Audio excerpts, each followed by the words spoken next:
started. So hello and good evening, St. John's alumni and friends. As you can see, Mark Andrews, Director of Alumni Relations, and on behalf of my colleague Sandra Rauschendorfer, class of 2020, and Graduate Assistant for Special Initiatives and Constituent Management, I welcome you to our latest installment of our Alumni Speaker Series. Yay!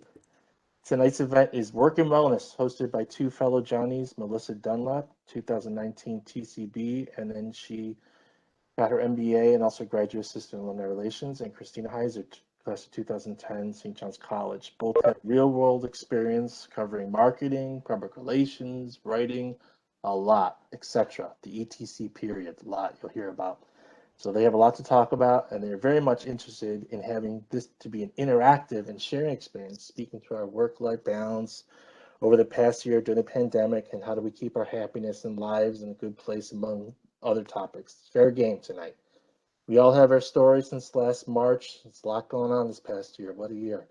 Please ask questions, share your insight. I think that they'll be free with you unmuting yourself or joining in. If you don't feel like doing that, please throw it in the chat room. We'll make sure that the chat area, we'll make sure we get those questions asked. We're all St. John's family here tonight. Turn your video on, be a part. I always say there's no strangers at St. John's, just friends you haven't met yet. Prior to we get started and turning over to our special presenters, one brief commercial. I love my commercials. Save the date for the week of June 7th for this year's Grand Alumni Homecoming Week. It's a week-long virtual celebration, including a remote round of golf, Athletics Hall of Fame panel, gold celebration, wine tasting, virtual mass, 5K run walk, and much more. That's right, much more. More information to be sent out in the coming weeks. You can visit stjohns.edu/homecoming for all the latest event details and how to be involved. With that, my fellow Johnnies, Missy and Christina, welcome. Hi, everyone. Hey. Great to be here. And thank you for the introduction, Yes. Mark. It's always great having you kick things off for us, for sure. But thank you all for being here so much. I know we have a lot of topics to kind of cover tonight and talk about. And as Mark had mentioned before, Christina and I want you to be as interactive as you want to be. If you want to unmute yourself, ask a question, type in the chat, share your experiences. We're all here to talk and we're excited to kick it off. So I guess we want to start talking just about during this COVID period, people who are applying for internships, applying for jobs, kind of the stress of all of that and our best pieces of advice on how to handle that. So if you want to take it first, Christina, go right ahead. Sure. So I've been on the end of helping to hire people at my company. I currently work in content marketing. I'm a writer and an editor, and I do some marketing and social media for a company called Sattva. They sell luxury mattresses and bedding. I oversee our blog where I write all about sleep health and wellness as well. So particularly over the summer, I was interviewing for hiring for a social media manager, and it definitely was, stressful. I could see she was stressed out, the person that we hired, with the Zoom interviews and everything. But my biggest piece of advice is try not to be too stressed out about having to do a video interview on Zoom, because we've all been there with, glitchy internet and things like that. And so everyone is pretty understanding these days that those kinds of things happen. So that's something that I like to tell people right off the bat. I think other than that, what the trend that I've noticed, and Missy, you may have noticed this as well, is that a lot of companies are opening up opportunities to people that, may not even live in the city that the company is based in, because, due to COVID, we're not in an office right now. So there actually are a lot more opportunities for people to get jobs at companies all over the country. So that's been really cool to connect with candidates. I'm based in New York, but to connect with candidates in all different cities and states and find qualified people who don't necessarily live in New York. So I feel like that's been actually one big positive change that's happened during COVID. So I don't know what your experience has been like. I know you were job hunting recently, so. Yeah, I mean, you definitely hit the nail on the head. I think for one thing for me with my job hunt, because I started last spring looking for work kind of in the height of everything that was going on. But I kind of had to take a step back before I even got wrapped up in like, how am I going to Zoom interview? How am I going to present myself on camera?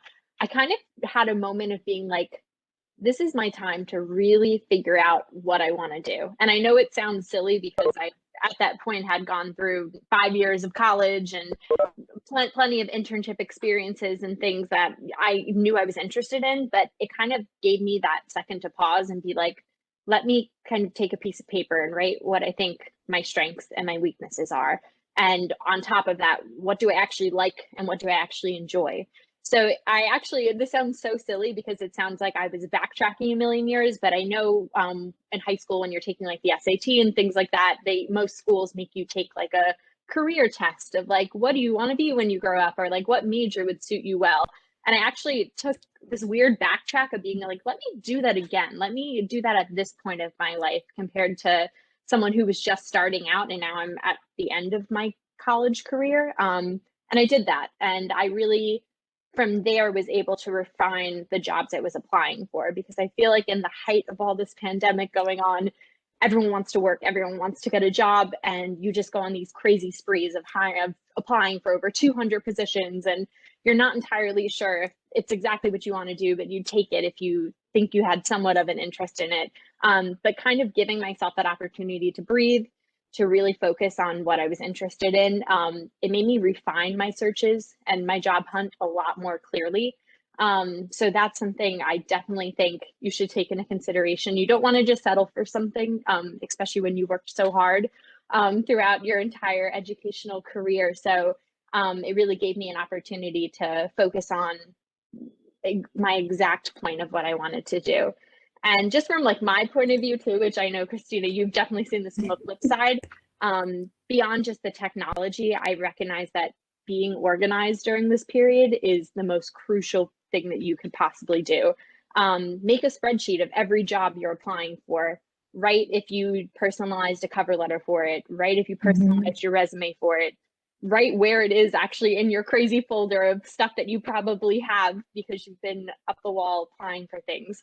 So that's definitely something that you should always take, obviously, in everything that you do and every professional thing that you do, is to be organized, but take it to the next level, because now you do have the time to personalize things as best as you can and really put your best foot forward. Because I know from your point of view, then how different was it kind of interviewing people and basing it off of a resume and a cover letter?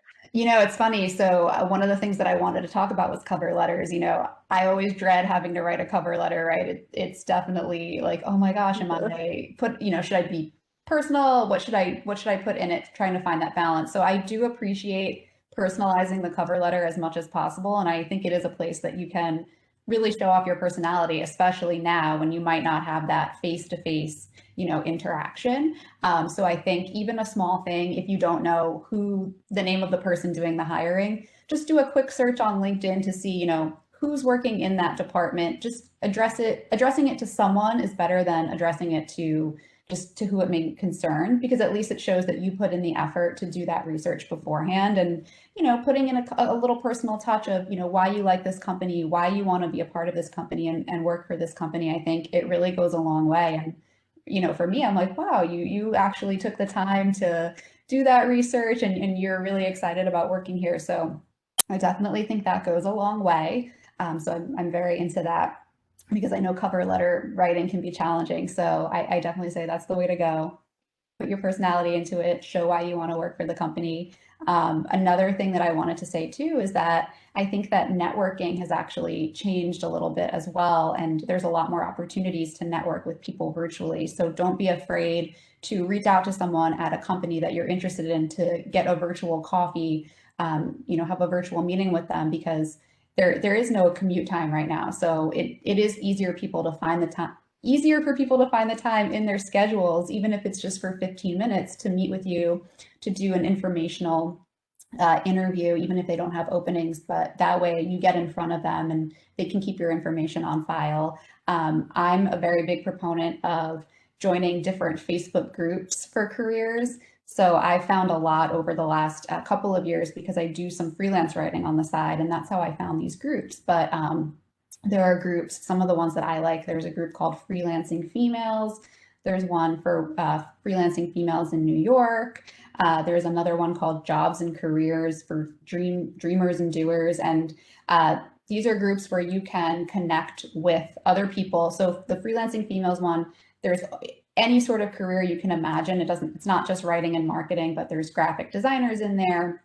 There's people who work retail, like anything you can imagine. And it's a great place to, one, not only find job opportunities, but also to ask for advice. So if you do get a job offer, let's say, and you don't really know if the salary, like, should you be negotiating for more money, you can go to one of these groups and you can say, hey, I was offered this. This is what the job description is. I live in this city. Do you think this is fair? And how would I go about, negotiating for more money? Like, how would I even have that conversation with the person? So I found a lot of benefits in these groups.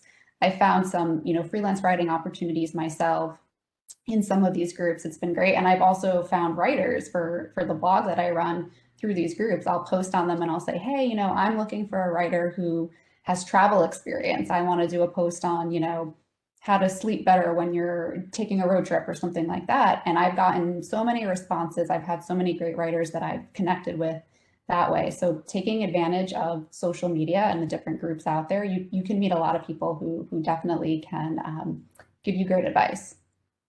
Yeah, I definitely agree with that. And one thing I've realized too is connecting with people that you've even worked from in the past as well. I know a couple of like my former internship managers. I just hadn't seen them in a long period of time, and we would always like keep in touch from here to there.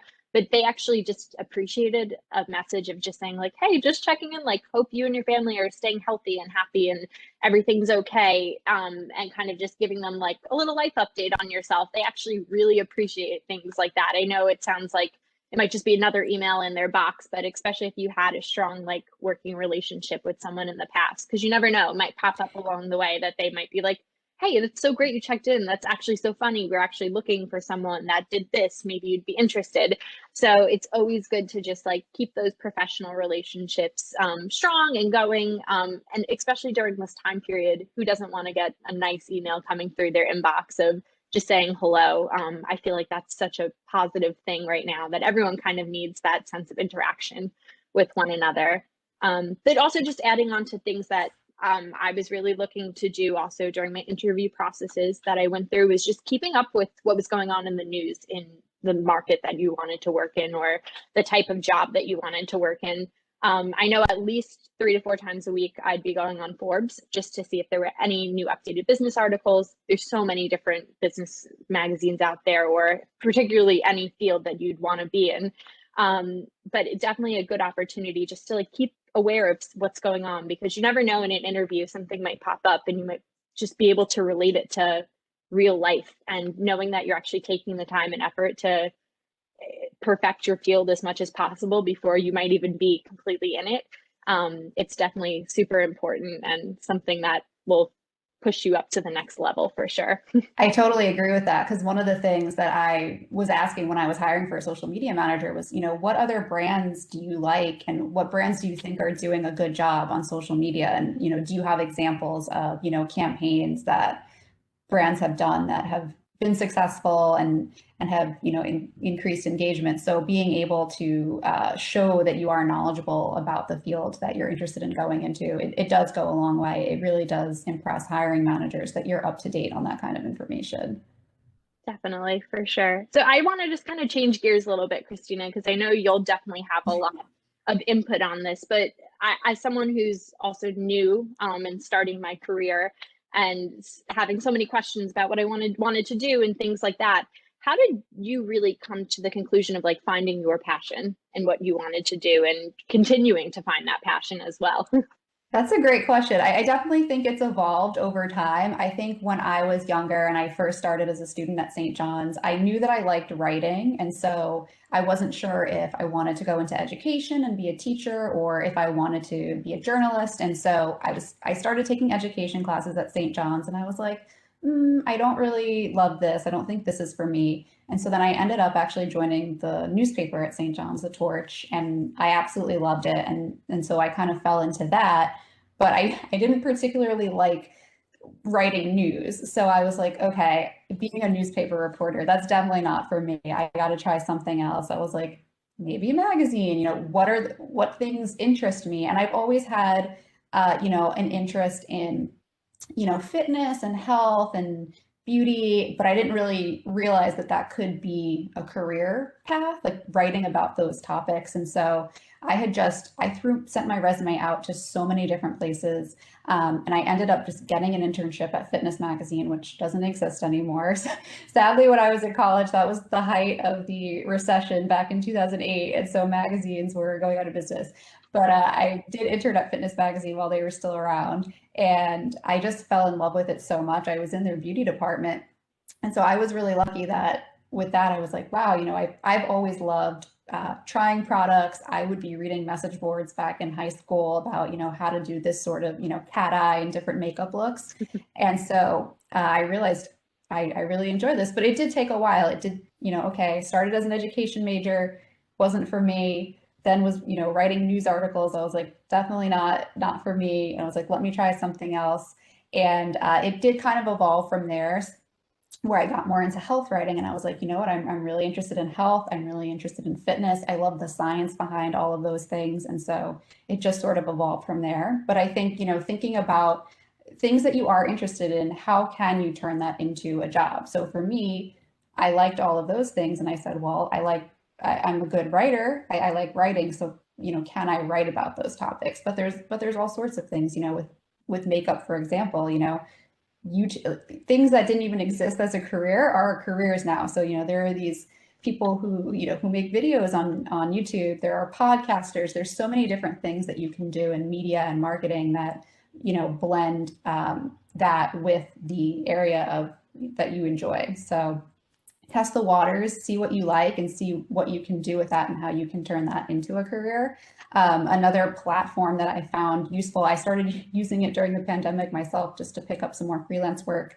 It's a platform called Upwork, and they have all sorts of freelance jobs, writing jobs, graphic design, really like just any sort of odd job you want to pick up. And so you could kind of start seeing if something is for you. So if you were someone who was interested in writing, and let's say, you have a passion for cooking, so you could filter on Upwork and you could say, are there any food writing, freelance gigs available? And you could kind of see, oh, you know what, I'm knowledgeable about this topic. I like it. Let me see if I can make this work for me. And that could really apply for any field.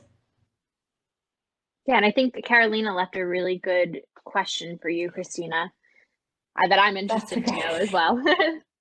So when I was at St. John's, I did 5 unpaid internships, which I do not recommend.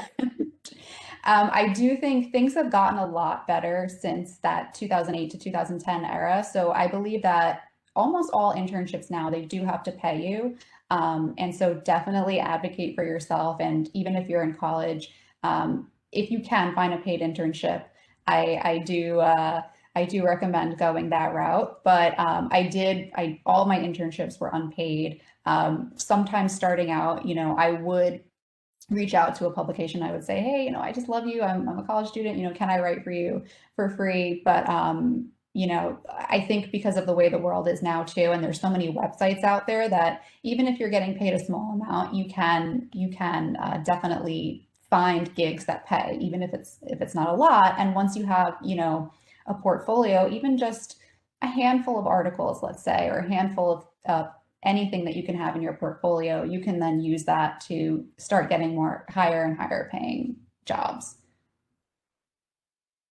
Yeah, and I definitely agree. It's paid off for sure. And kind of this is a question that I have, because as someone who's kind of just slowly getting into their career and starting out now, of course, I'm very passionate about what I'm going to be doing soon, and I'm excited about it. But how did you not let fear get in the way of your passion? Because I feel so many times we're so easy to say I love doing this, but maybe I'm not the best at it, even though I might have this strong interest.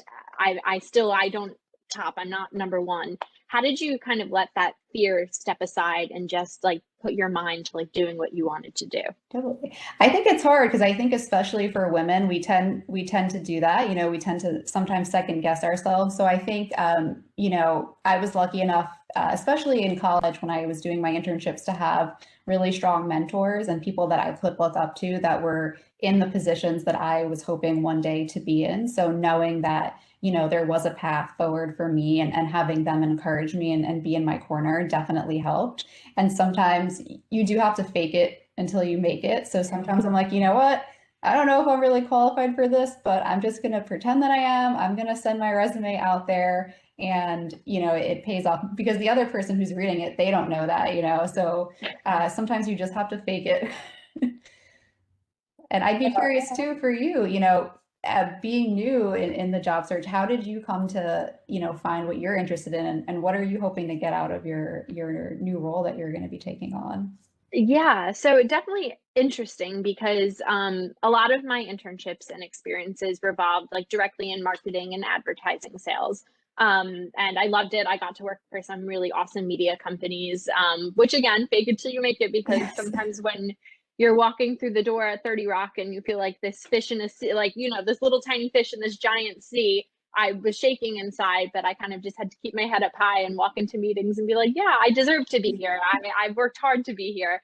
But it was definitely really interesting because I had a pretty strong background in that one specific field, but I'm actually going into product management, which combines some of those factors, but it's kind of a whole new world for me as well. So when I was going through my interview processes over, the past several months, it was definitely stressful because I was studying so hard and trying to really learn the job as best as I possibly could, but there's still so many factors that I don't know yet. But I'm kind of taking that on as like a blessing, because I really feel that if I'm able to learn and grow in a role continuously, that's how I'm going to evolve throughout my career. So having kind of that bit of an unknown and having that little bit of fear, I'm trying to look at it from like an optimistic point of view, instead of kind of letting it hold me back. So it's great hearing from you too, that, you just kind of have to put yourself out there and don't second guess actually how great you can be. So. Definitely. And I think, you never know where your career might take you. And again, starting out, I tried all different things. And the path that I went down, I was working in journalism, and I became a beauty editor. And then I kind of realized, the new wave of journalism is really working for a brand and writing content for a brand, but it's very similar. And so I ended up going into what I would call content marketing or branded content. And so at my previous job, I was working for an agency, and I was helping to manage content for one of L'Oreal's blogs, which was really fun. And I was doing a lot of the same work I was doing in journalism, just for a brand. And that's kind of the way that things were trending in that field. And so being able to be flexible and kind of adapt to the times, I think, goes a long way as well. But the skills that you'll be using in your job, you'll be able to take them to future jobs and build on that. So don't be afraid to be flexible, and don't get tied down to just doing one thing, because you never know what new experiences are out there for you. Yeah, definitely. So how's like the work-life balance from the work from home been from you? Because I haven't really experienced it fully. There's been points where I've been working from home and doing things, but the day-to-day, like, how do you maintain this new schedule for yourself? It's definitely tough. I'm sure anyone on this call who's been working from home the last year realizes how difficult it can be. And sometimes I feel like I'm on my computer 24/7. But one thing that I try to do when it's possible, it's not always possible with meetings, but I try to block out, a half hour to an hour every day if I can, to just not do work. And so whether that's going for a walk or trying to fit in, a short workout, or even just, taking a lunch break, maybe like reading a few pages of a book or something like that. Self-care, it's super, super important. So I like to, when I can, work out. I just got an exercise bike, so sometimes I'll try to do, a 20-minute class. I really, really like this class called 305 Fitness. It's a dance class. So sometimes if I get up early enough, I'll do that in the morning, because it kind of just sets me up in a good mood for the entire day. So definitely taking breaks during the day, even just to get up and move your body. I actually had written an article for work about, it was something like how to prevent back pain while you're working from home. And I interviewed a chiropractor, and I was like, yeah, I'm doing everything that this guy is saying not to do. And I'm like hunched over on the couch on the laptop. So if you can, get a chair, do not sit on the couch for 8 hours a day. Your back will be killing you. So making sure you're up and moving, taking regular breaks for exercise, and even if it's just like a quick 5-minute meditation. I took a meditation class last week, and it was like just 10 minutes where it was just really nice to just close my eyes and not think about work. No, I totally Yeah. agree. And even over the summer, I feel like I was having back pain from like doing nothing, which it sounds bad, but there were just some days where I was like, you know what? I need to sleep in today. I need to just relax. And I feel like that balance has also been kind of important. As much as now I'm definitely more Exactly. like up and moving and on a schedule, there have just been some like days where I'm like, I need to just lay in bed and take my laptop out and watch Netflix and binge The Crown season Yes. 4. Oh So my. that's definitely been like also part of it, the motivation part. But I guess also I have to like say job hunting throughout the whole summer kind of felt like this weird work from home full-time job situation as well, because you're constantly checking your email, checking your computer, reading up on things, kind of just like educating yourself, which is kind of funny because I kind of felt like once I graduated in May, I was like, oh, I can relax now. I don't Yeah. have to do work anymore. And then it was like, just kidding. I need to like learn so much more in order to push myself forward during this period. But what are other some like healthy activities? Because I know one thing I took up during the summer was I hiked a lot, which I used a really cool like website app. It's called All Trails to kind of find like local trails, or to if I was going maybe upstate, I could find stuff up there. But what's like another recommendation you might have that I might need to take into consideration for myself now? So one thing that I definitely, I guess this would be more of a mental health thing, but don't be afraid to say no to things too, because that's something that I really learned in 2020. I was overworking myself so much, and I was saying yes to every single freelance gig that was coming my way, writing about random things under the sun where I'm like, I don't even like doing this. Why am I doing this? So definitely don't be afraid to say no. And if you just need time to yourself, like you said, you just need to sleep in, you want to binge watch something, like definitely take that time for yourself to really just unwind and recharge, because we all need it. So that's something that I think is really, really important. Another thing that I don't always practice what I preach, but trying to take time away from your phone is also one of the best things you can do. And I find it really hard to unplug. But let's say I just put my phone in the other room for like an hour or something. It makes a huge difference not being on social media and checking the news all the time, especially now, still in the middle of the pandemic, reading the news. It can be really depressing. It can be really stressful. So particularly at night, trying not to do that right before bed, it can make a huge difference. One thing that I've picked up in this past year is actually cooking more. So I was never really one who enjoyed cooking that much, but being at home all the time, I'm like, you know what? Now I do have the time to try some different recipes. They're not always healthy, but I try to stick with healthy recipes. So that's been really enjoyable, and that's a skill that I've picked up over the last year, just kind of experimenting in the kitchen, that I've had a lot of fun with. So I think that's a great thing to try too. Yeah, see, my cooking thing, which became a problem, which we had to like cut off 2 months in, was that my mom was like, let's bake, like, let's get into baking. And we were making these cakes, like like, I'm not even kidding, like, I'd say 2 to 3 times a week, we were baking cakes. And we're like, whoa, this is great. But then we realized we were like eating all of 3 cakes in a week. And my mom's like, maybe we'll like limit it to like once a week. We have to take it back. But I know I'm selling cakes on the side now. I should have, See, Mark. I made like 20 good cakes. side hustle. Yeah. Any food blogs or recipes? I think one thing I've actually been doing more, which I know kind of sounds like the lazy route because you can kind of buy things pre-made, but they do have pretty healthy options. We've been doing like big Trader Joe's hauls in my house, and there tends to be like a lot of food blogs. I don't have a specific one in mind. But it's funny, Carolina, but I specifically have been like looking up recipes like that because I feel like they have a good variety of like different types of food as well, and they do have healthy options. So, and there's a million websites dedicated to like actually how to make their food properly. You probably have a better insight than me, Christina, on some healthy recipes. I sent a very unhealthy recipe. So Sandra just said she learned so many recipes on TikTok. I just sent this penne alla vodka recipe that I saw on TikTok, and it's amazing. It's like a copycat recipe of a fancy restaurant in Manhattan. I've made it like 10 times now. So the other interesting thing that happened to me during the pandemic was I found out I had celiac disease. So I had to go gluten-free, which was crazy to have to do that in the middle of the pandemic. You know, I couldn't even go to my doctor's office. My doctor texted me and was like, yeah, you know, your test results came back. You have celiac disease. You have to be on a gluten-free diet. I was like, oh man, you know, that's pretty crazy. But I've tried to, you know, find the silver lining in it by cooking all these recipes, making everything gluten-free. And there's so many better alternatives out there now than there were a few years ago, because I'm telling you, if you tried gluten-free pasta, if you tried one of these recipes with it, you would never know the difference, which is great because I am a foodie and I love pasta. But there are so many blogs out there. TikTok is great for recipes now.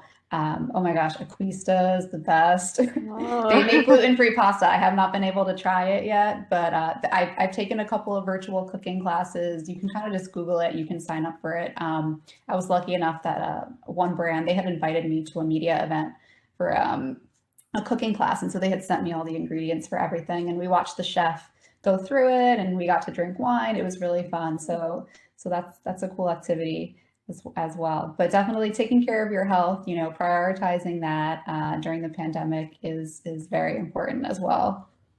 Mark, I'm copying pasting that into I my know. notes as we speak, because Aquista has been a staple when I was at St. John's all the time. And I know that they were actually featured on the Barstool Fund a few months back. The second oh, this is so exciting. No, they're great. So that would be something I'd love to do. And yeah, it's kind of become like a fun family thing too. Like, I'm lucky I live home with my parents, and we've all kind of like kicked in the kitchen, like, and we were all kind of like, oh, let's give this a shot, or kind of making it part of our routine, because especially during those like March to May months when you were kind of really stuck inside your house, finding ways to add these little extra moments in your day definitely made a difference. That's been a big thing. And I know another big thing we do at my house, and we're still actually keeping up with the tradition even when life is a little bit busier now, we play Jeopardy every night on Alexa. I don't know if any of you have an Alexa. All you have to do is say, Alexa, play Jeopardy, and you get 6 questions a night. It's kind of our ritual, and after dinner, and gathers all of us around. So little things like that definitely kept us going during the hard times of this, and just making sure that we were still like living our best life in our own weird way was definitely super important. But one thing I definitely know that I struggled with during the height of this pandemic, and I'm actually starting to struggle with again, is sleeping. And I know Christina has such good insight. It is National Sleep Month. It is. So please give us all your best tips, advice on how to maintain good sleep during this time, how to maintain good sleep while you're working, and all of that. If you could enlighten us, please, because I need the advice. I will try. And like I say, I don't always practice what I preach, but I try to. And I think one of the biggest things, like I had mentioned, is really trying to take that break from your phone when you can. And I've interviewed a few sleep doctors and mental health experts, and that's always the first thing that they say. They do not look at your phone an hour to 2 before bed, and don't let it be the first thing that you do in the morning too, because that kind of sets you up for the day. So you don't want the first thing for you to see is kind of scrolling through your Twitter feed and reading the headlines of the day. So as much as you can to disconnect from your phone, that does make a huge difference. Some of the things that I like doing when we talked about self-care, you know, taking a nighttime bath is a really great way to just relax before bed. You know, if you have lavender is a scent that's been proven to promote relaxation and sleep. So if you have like a nice little lavender bath bomb or a body wash, incorporating that into your bath is a great way to relax. And the actual act of taking a bath, it cools down your body temperature, and it actually like sets you up for a good night's sleep. So there is a science behind it. Meditating is a great thing. I really like the Calm app. So that's a great tip, but you can find also free, you know, guided meditations on YouTube. So that's a great way to kind of relax your mind before bed. Doing a yoga class or some sort of, you know, light, low intensity exercise to kind of get your body ready for bed. Some stretching is really great. So those are some of the things that I like to do. And then there are also some foods too that promote sleep. So one thing that I learned, and this is very random, but tart cherries actually promote sleep. They actually help you produce melatonin, which is the hormone that you need for a good night's sleep. So I have a bunch of bottles of tart cherry juice in my fridge, and whenever I know it's been a really stressful day and I might need a little bit of extra help getting to sleep, I'll just drink a bottle of tart cherry juice. And I don't know if it's a placebo effect or if it actually works, but it does work for me. So looking for some of those natural solutions like that can really help. So what are your thoughts? Because I already know it's probably going to be like, this is probably not good for you. I've been struggling with falling asleep, and I leave my TV on in my room sometimes, and I'll like kind of fall myself to sleep as I'm watching TV. Is that like definitely not recommended, or is that I know. something? So most doctors that I've interviewed say that it's not recommended, but actually, one of the interesting things that I found during this time, and a therapist told me this that I was interviewing, she said that, you know, in normal circumstances, doctors, we don't recommend having a TV in the bedroom or keeping it on or watching TV too close to bedtime. But because of how crazy things have been this last year, if that is something that comforts you, you know, it's a healthier activity than other activities. So it's totally fine right now if that's something that helps you sleep. And because I told her, I'm like, I love watching TV before bed. And she was like, yeah, you know, you don't want to watch a horror movie before bed, but if you watch Friends or something like that, and right now I'm watching Schitt's Creek, that helps me fall asleep, you know, that's totally fine. And you know, you should totally do it. Can So I I was throw very you a happy to hear candle? that.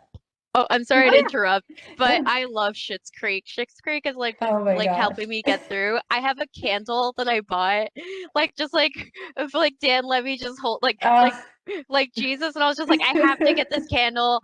But ironically, this candle's been giving me like good energy for some reason. I Because love like, so I'm like, it. oh wait, does this work actually? I think it does. I'm all about it. Yeah, I'm like halfway through the show now, so I can't wait. Every night I watch a few episodes, and it just totally relaxes me. And I'm an Alexis fan. I was like, I love her so much. No, I know. I made it halfway, and then I got distracted watching something else, and now I need to like get back into it. But I feel like I need to like rewatch the last few episodes to like catch myself back up. But it's definitely such a crowd pleaser show. It's like there's never a bad episode. You really can enjoy it. Exactly.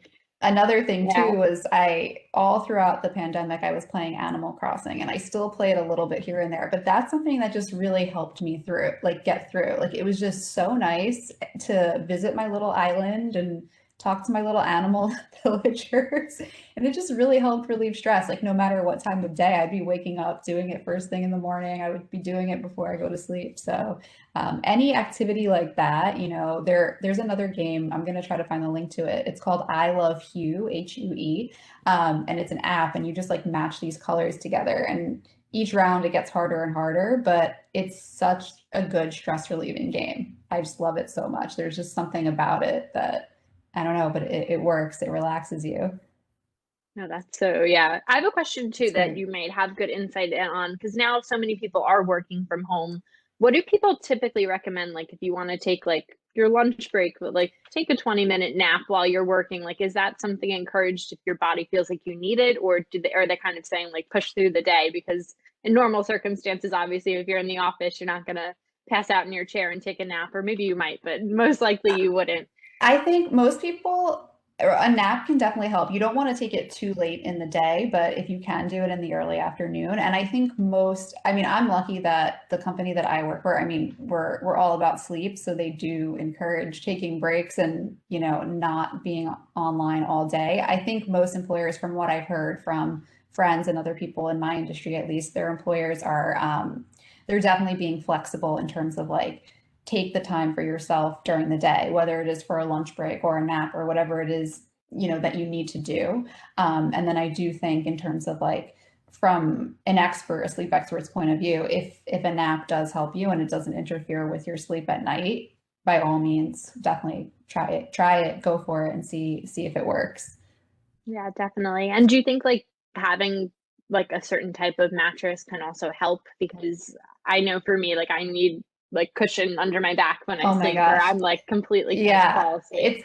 It's definitely up to personal preference. I think like it depends on what you like and what your sleep position is. So I've learned so much about this in the last 3 years. But side sleepers, they should be using a softer mattress just to kind of cushion their hips and their shoulders. Stomach sleepers need a firmer mattress so that their back stays in alignment. So there definitely is something to that. And then there's, some people like memory foam, some people like the classic spring. So that's really about personal preference. I think it does affect the way that you sleep for sure. And also, like, I know some people are very hot sleepers, so they sweat in the middle of the night. So there might be like a certain type of cooling material that might benefit them, especially in the summer months. So definitely take all of those things into account. And also how you set up your bedroom too can definitely play a role in how you sleep. So it's important.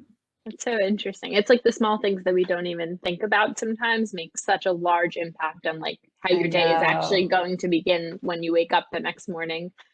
Because I've caught myself just one too many times, like chugging coffee when I wake up because I just feel like a little overtired and I just feel a little cranky. So, and I know someone had mentioned blue light blocking glasses in the chat. That's something too that I bought a pair myself because I kept getting advertised them on Instagram, and I think it does help. There are certain ones that are better than others. I've read some research into it.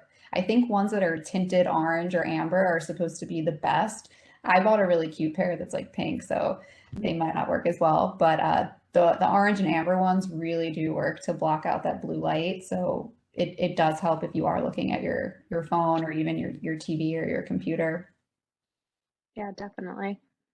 Definitely. So I guess kind of like one more topic that we could really discuss that would work well with our kind of conversation between work and wellness would just be like, what are we looking forward to in the future? Like, how can we stay positive that things will get better and we'll be able to accomplish like our goals and our dreams moving forward? Yeah, I mean, I think that I had mentioned this in the beginning, but I think that a lot more opportunities are opening up for people. So I think in terms of job hunting specifically, we no longer have to be limited to working for companies that are located in the same location that we are. So a lot of companies are moving to remote work, whether 100% or being a little bit more flexible in terms of maybe you're in the office a couple days a week, you're at home a couple days a week. And I think that for what I've experienced personally, that it actually has been better for my work-life balance and for my mental health to be able to work from home more often, because I do get to make the time for exercise. I do get to make the time, to cook dinner at a reasonable time and not get home at, 8, 9 p.m. and eat right before going to sleep. So I think that flexibility is something really positive that's come out of this situation. Another thing that I was thinking about was, people, at least for me, so in my industry, you have to go to work no matter what. If you were sick, you were showing up for work. And now people do not want, someone who's sneezing and coughing in the office, right? So be actually prioritizing your health and your self-care is something that employers are starting to take notice of, and they're going to be saying, no, you should take care of yourself. You should take a sick day. Do not come in and push yourself if you're sick. And that's for, the benefit of all of us. So I think that flexibility is definitely something that's good that's come out of the situation. Yeah, I feel like this situation's definitely like humanized us all a lot more, which sounds silly, but we definitely as a society just prioritize like work, work, work. And it's actually given us a chance to like step back and be like, yeah, you can work and you can do things, but at the same time, like you as your own being has to definitely come first and foremost, which I think is super important and something that I've been learning through this process as well. Especially as just a recent graduate, you're just so eager to get out there and do what you got to do and put in all those extra work hours. And as much as you still have the opportunity to do that, at least it gives you the chance to also be like, hey, I need to take care of, even though I'm young, I still have to prioritize how I'm feeling emotionally and also physically. So I think that's definitely something super important. And I think one thing that I've definitely realized is that we just have to lead the next few months or how long this really is going to last with total optimism. Because if you don't wake up each day and realize that there's an opportunity for something good to happen in your day, whether it's a small thing or a big thing, it definitely will change your mindset a lot. So I think if you are searching for a job right now, or you might even be rethinking your career or getting into a new job, as long as you go into it with an optimistic mindset, you're going to be able to accomplish what you want to do so much greater. And I really think altogether and collectively, a lot of people are coming to that conclusion as well, and trying to make the best of the situation for sure. Yeah, I totally agree with that. Yeah, but I think also I mean, just from still getting my LinkedIn notifications and kind of, getting to see people that I know posting that they finally found their dream job or they're on the verge of getting what they want to do, things are definitely looking up. And even if they aren't for you right now, I can promise you that they absolutely will, because you just have to keep pushing yourself and know that there's definitely going to be better days ahead of us for sure. Yeah. Yeah. Should we open it up to like questions? If Yeah. anyone has any questions Yeah. that anything we discussed today. I guess I just have an overall comment. It's just tough to battle the burnout of either just. I think I mentioned this earlier before everyone jumped on. It's just the ability to just go from meeting to meeting or whatever, and you're on a meeting, and even now I'm like, don't check the phone, Mark, while people are talking. That's the rule of thumb. Try to be nice, just constantly multitasking all the time. And for me, my upbringing was you got to be in the office, and I have people on here that have worked with me or currently work with me. You got to be in the office, and then you're in the office. But then if other people are on flex time, I come home, the day's not over because somebody else might have started later. So you're responding constantly. So I learned a lot from you this evening on doing some things. I said, oh yeah, I am doing that. And then there's other things like, geez, you really should be doing a little bit more. I think you're right, Christine. I think you said it, Missy. You emphasized as well. I think that organizations and executives now are going to be making sure that people are feeling better, doing better, and taking better care of themselves. It's just it's so critical, really is. Thank you so much. Yeah. This has been amazing. Really has been. And just like touching upon that too, Mark, I think what's interesting too now is when companies are noticing that as well, it's actually going to become competitive with companies of who's actually going to be offering like the best type of health plan or the best PTO or things like that. That's going to actually be so much more prioritized into like your package when you accept a job. Because I think more than ever, companies know that they need to give people the proper time. My company started organizing like workouts for us during the day, and our HR manager, she just left, but our previous HR manager, she was sending us like healthy goodies and treats to get us through the day. And she was really prioritizing that, where she was like, we're doing yoga today, we're doing Pilates today. But companies, like you said, they're starting to work that into their packages that they're offering employees. So it is a nice change to see employers taking that step and really caring about their employees' health, because it makes you a better worker too. When you're healthy and you feel good, you do a better job. So it really is a win-win for everyone. And some companies too, they're offering such great incentives. Like Spotify announced that everyone could work from home and they're still paying New York and San Francisco salaries, which is pretty amazing, right? Now you have all the flexibility in the world, pretty much live wherever you want, and still not be worried about what you're actually earning. And I'm pretty sure they got a lot more resumes after that. Yeah, I'd love to work. Yeah. Right. I mean, it's already a great company to work for, and now you offer that additional perk. Forget it. I know. Yeah. And it's also a wonderful thing too, especially for people who want to maybe see different parts of the world or different parts of the country. It gives you so much more of an opportunity to expand your horizons, or maybe if you have family in a certain area and you haven't been able to be with them as often, maybe you're able to relocate there. So I definitely think it's something good, and definitely going to see a major change in the next 5 years of how companies operate for sure.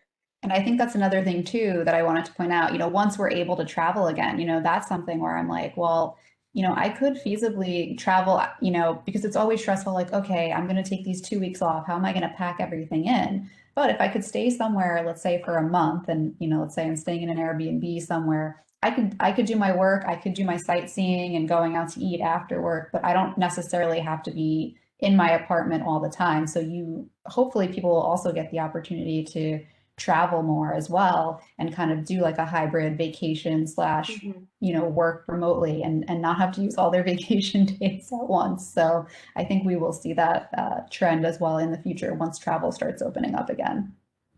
Definitely. That's the dream. That's- That's how I we know, see I'm it. like, it's my amazing dream. idea. I think it also too depends on like who's your supervisor, right? Because a company can have a great policy. I'll give a great example here. Had this guy who's somewhat familiar to us, Mark Andrews, as my supervisor for 3 years, and he always made it work with vacations and trying to optimize both something work related and my time off. So it takes special people, not just a special company. It definitely does. It makes a difference. I'm lucky now in my current position that my manager is great. Like she definitely cares about me taking the time off. Even this upcoming Friday, I told her, I'm like, I need a mental health day. I'm taking the day off. And she's like, oh, you should absolutely take the day off. Do not check your email. Like the world will go on. Like we could be without you for a day. So it doesn't always happen, but when you find that sort of manager that really wants the best for you, it makes a huge difference. I sure. had a question. Oh, wait, can y'all hear me? Okay, cool. So I'm so glad I came to this event, by the way, just because like I'm also a writer and I'm trying to, so currently I'm trying to set up a group blog with my friends to sort of have something to do during like quarantine. I mean, before like everything opens up. And I just want to know if you had any advice about doing that, or we're trying to do WordPress if you're familiar with that format, but any advice on getting started with a project like that? Yeah, I use WordPress at my day job, so I'm not super familiar with, I guess, like on the technical end. I can build articles, but I've never actually built a website. But I say definitely go for it. I think it's a great way to have control over what you want to write and also build up a portfolio if one day you do want to use that, let's say, to apply for jobs or something like that. You can say, I have all these articles written. I think joining some of the groups on Facebook for writers, and I can leave my email in the chat too. I'm happy to connect with anyone offline as well, but I'd be happy to add you to some groups on Facebook. And like there's one group, it's something about like writers building platforms. And so you can kind of share, you could say like, here's my website, it's new, it just launched, or maybe even creating an Instagram account when you launch the blog to try to grow an audience that way and connecting with other people. Or what sort of topics do you think you're gonna want to write about on your blog? So specifically, because like I'm trying to create a sort of like LGBTQ plus group, sort of like for like queer writing for queer Nice. writers, sort of like that sort of community-based thing. So I just wanted to like set that up with my friends because it's not something that I've seen before. I also really want to get started on food blogging, so I'm Oh, glad that y'all nice. mentioned that. Yes. Because I'm taking a graduate course with Dr. Alvarez, and we're talking about like Cool. food blog stuff.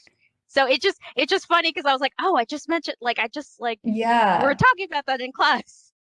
Oh my gosh, is he teach the taco literacy course? Because I'm Yes. so sad that I missed that. I was like, oh, I was a few years too early at St. John's. I don't think he started working at St. John's until after I graduated. And I was like, no, this is the class that I was meant to take. I feel you on. But I didn't take the taco literacy class. This is like a graduate level course, but I totally feel you on missing out. And I think anyone could get into blogging. That's the great thing about it. It's so open. You can really do anything. One thing that I've seen a lot of writers have success in, and something that I've been thinking about myself, I haven't done it, but starting a newsletter, like that's a great way to get out there too. So if you have all these great blog posts, why not try to start a newsletter? There's Substack, there's a few different places you can do it. And you know, I think in time, once you grow an audience, then you could think about trying to get, you know, paid subscribers and things like that. But if you're just trying to get it off the ground, you know, you can offer a free newsletter. I was trying to do it maybe for like gluten-free foodies and stuff like that. I was like, I have all this interest in it. Why don't I start a newsletter? But I think that could be a great way to get out there. There are a bunch of like LGBTQ writers groups, again, on Facebook. So I'm going to put my email in the chat, but if you want to reach out to me after, I can kind of help you, like give you the names of the groups and you can get in there. But that's a great way to kind of see what other people are doing and network with other people, other writers in that area, see what other sites are out there. And like I said, sometimes they'll do threads where they'll say, hey, drop your website in here, or hey, drop your Instagram in here, and like we'll do a follow thread. So then you can start following other writers and they'll start following you, and then you kind of start growing your audience from there. But it's a great way. I'm in a bunch of these spaces, like I'm in I'm in like one for health writers. I'm in one for all different sorts of things. I'm in like women in marketing, women in social media. There's just so many groups out there, and it's all about people, you know, connecting with each other and building each other up. So I definitely think taking advantage of that, that's a great way to get the blog out there. And let's say even, you know, you're starting with your friends, but maybe you want other people to contribute to the blog, or maybe there's other, you know, college students who are looking to get, you know, writing samples and they don't have any writing samples yet. So you could be like, hey, you know, I have this blog, why don't you do a post for me? Or if there's other people who have blogs, you could say, why don't I do a post for you? And, you know, you can link back to my site. So there's all different sorts of things you can do. But I think it's a great idea. I think this is the time to kind of try something out. Why not? We have all the time now at home. You should definitely go for it. Thank you. I really appreciate it as someone who has no experience with blogging. No, I'm happy to give any help. And like I said, I put my email in the chat. So definitely reach out to me and we can connect.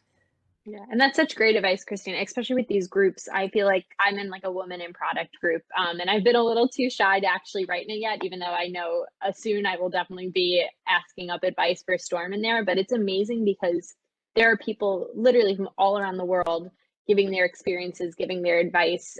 Specifically, it's a women's group, so talking about, you know, how most of these women have families at home and how they're managing their work-life balance of having their kids around while they're working on super important products. So it's really interesting to see, and how strong of a community that can really just bring people together. So I think that's really awesome advice that you've been giving about joining groups and not being afraid to put yourself out there, for sure. I have to say that's probably where I've gotten the most career advice myself, because, you know, even you can just search in the group. I'm like, oh man, like, let me see if anyone's had this question before, type it in. And I'm like, oh, there's 5 different posts about this. And you just get so much great insight from, like you said, people around the world. So it's been really cool to connect with a lot of people that way. Are there any other questions, I guess, before we start wrapping things up, if anyone has anything specific?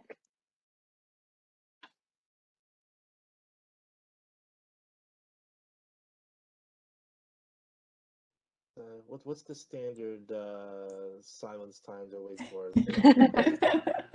When you're in with a meeting with people, you can kind of see them looking for a question. Like, I think, well, it's been a great hour, Christina, Missy, unbelievable. It's been wonderful, enlightening. This has been a stress reliever, just being on with you and everything. And for someone who loves radio and talk radio and podcasts, I mean, this Sandra and I were kind of messaging on the side. This is like a podcast. She's like, well, that's what I told her, make it like a podcast. I mean, I have such great respect for conversation and some people that can do that and talk, and you just did it in such a great, gracious way, and you entertained and gave great insight to us for the last hour, and that's just beautiful and wonderful. Thank you so much. I actually would love to have you back sometime. Thank you if you had the time to do something, and you definitely left something, at least one thing, and I know I probably would bet multiple things for each one of us tonight. So just wonderful. Thank you so much. Thank you, Mark. And I'm also going to leave my email in the chat too. If any of you are just starting out and just need maybe a piece of advice, I'm always here to answer any questions, or more maybe in detail of what kind of getting into if you're ever interested, for sure. I'll drop that in there as well. But Christina, thank you so much. This has been so insightful for me throughout this process of just getting to know you and how wonderful you are and all the great work that you do. So thank you for sharing all your great tips with us. Thank you. No, and I've learned a lot from you as well. So I'm really glad that we got to connect through this, and I hope that you know, in the coming year that we can do an event like this on campus. You know, it would be great to go back and connect with everyone in person sometime soon. You're a great pair. It's like you've been doing it for years together. I know. So we might have to start a podcast. I know. You never know. You might want to start thinking about something on the Yeah. side after this. I think you hit upon something. So with that, I think I'll bid everyone a great evening. Be well, stay safe, stay connected to St. John's, and be well. Take care, everyone. Good night. Good night, Thanks, everyone. Bye. Thank you so much. Of course.